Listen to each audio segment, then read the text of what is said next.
John Lusk here of Lusk Archery Adventures. Series testing, successful hunting. I've got a really cool broadhead to test today, brand new, just hitting the market today, and I've been wanting to test this head for quite a while. But the introduction and rollout of this broadhead is really bittersweet.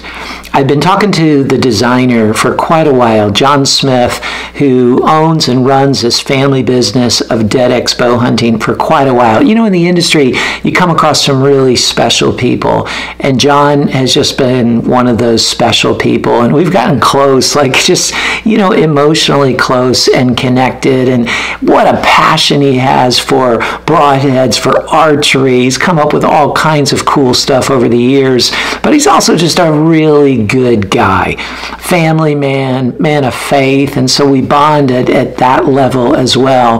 But I've been talking to him about this specific design. He'd already done the Big Game 3, he'd done the Big Game 2. I tested those, they tested really well. I've used them in the field, they're incredible broadheads, but he was working on a smaller one with a bit of a smaller cut and less weight. It was going to be more practical for everybody, and we've been talking about the design. He was giving me updates every step of the way, and then he told me he was just about done and he was going to send me some to test in the first or second week of April. And then that date rolled around and I didn't have the head, so I followed up. I sent him a text.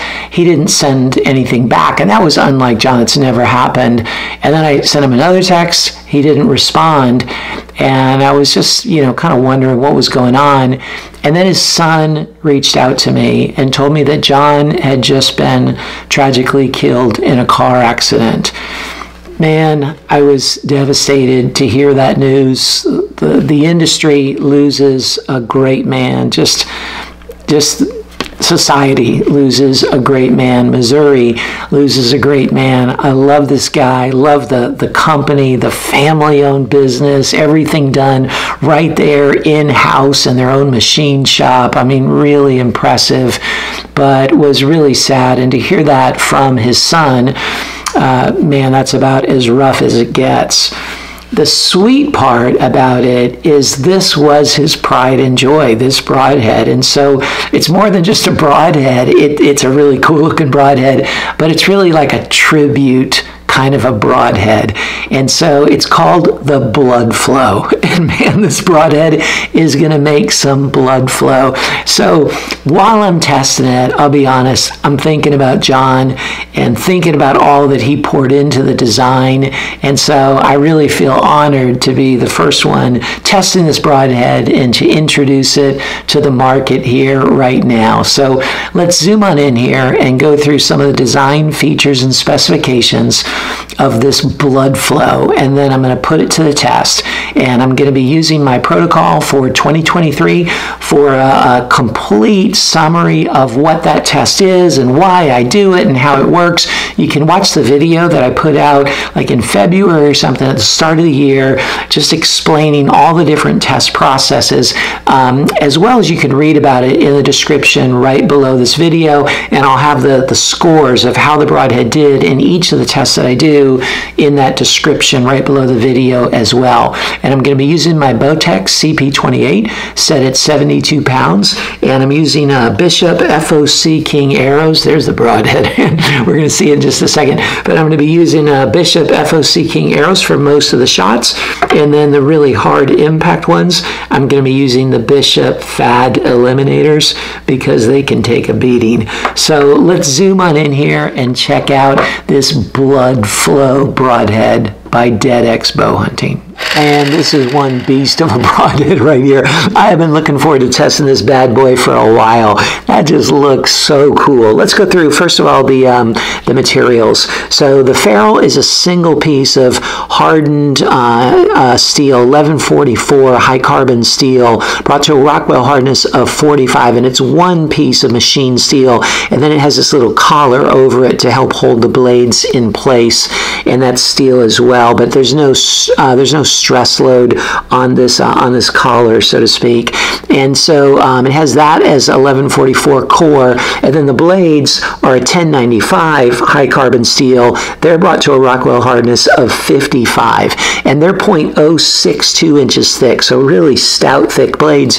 And you notice they're single bevel sharpened, and the bevel angle is 37 degrees. That's to maximize rotation and maximize edge durability, and to reduce edge chatter that can happen when you go below 30. You're probably going to get some edge chatter because there's just so much pressure as it rotates on that leading edge. But this is a nice 37-degree angle. You notice the overall super short profile to it, just to maximize penetration as well as flight, because there's less exposed blade to it. Now the cutting diameter is a stout 1.5 inches of cut. Wow, there are not many 3-blade broadheads that have an 1.5 inch cutting diameter. That gives you a total cut of 2.25 inches. Wow, that's a lot. But it's actually even more than that, because they have this new tip, and it's a 6-fluted tip. There's like little scoops or flutes in there, so it's 6-sided tip.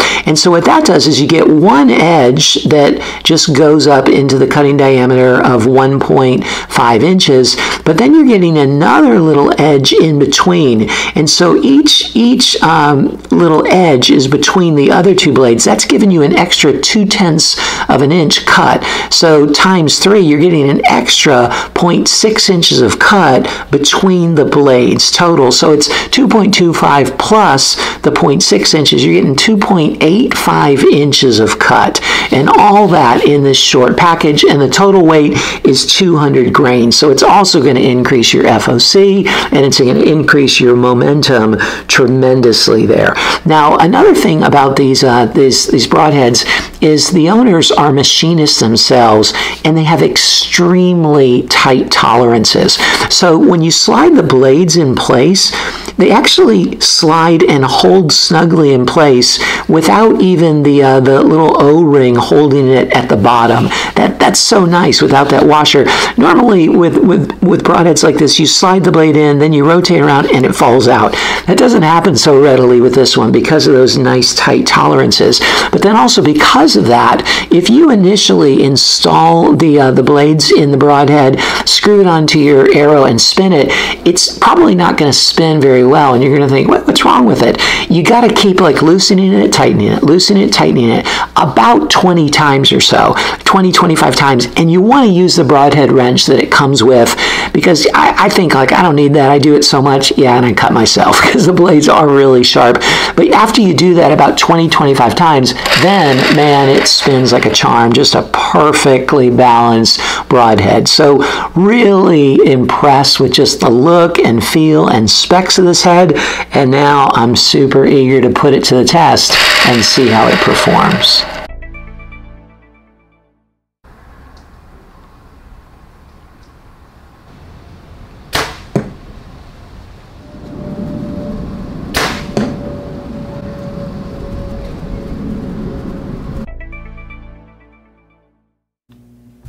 It took 200 grams of force to cut through the wire, which is a 10 on a 10-point scale.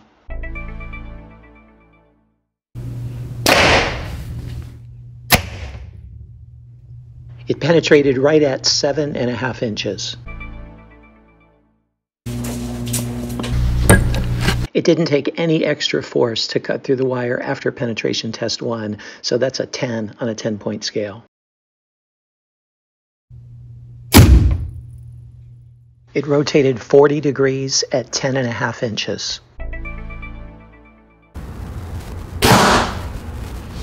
It penetrated through 45 layers.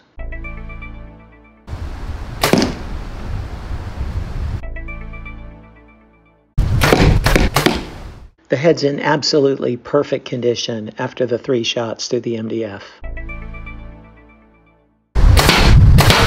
And here it is after the 2 shots through the steel plate, and it's in great condition. The blades are fantastic. The tip got a little bit blunted, as you can see there in the picture. And those holes, man, those holes, what incredible holes. You can even see the S cut, the curvature of the single bevel through those holes. That's going to be a wound channel really difficult to close up.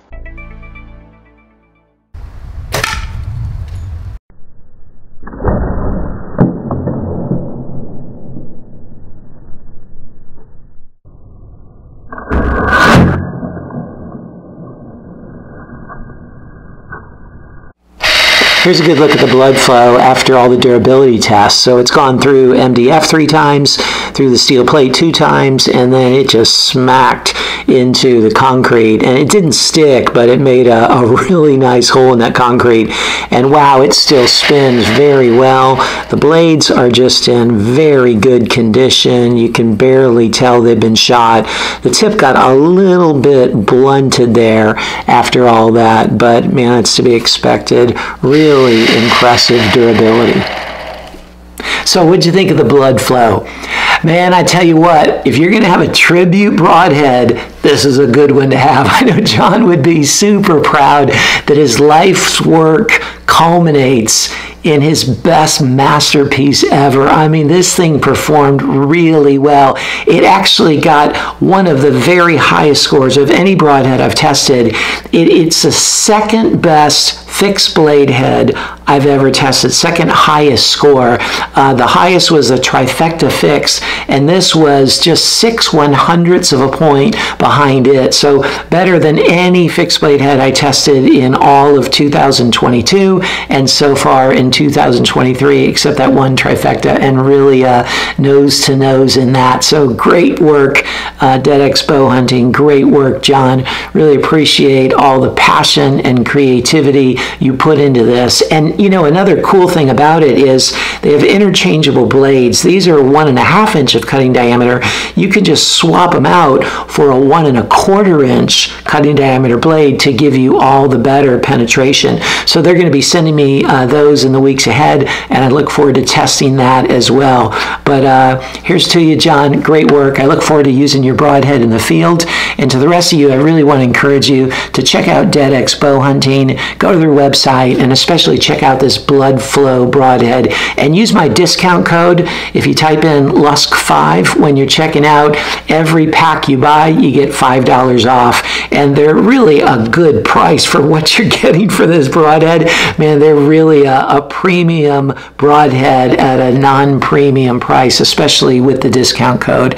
So check it out and think of John. And if you know the family, reach out to them and thank them for all they've done for the industry over the years.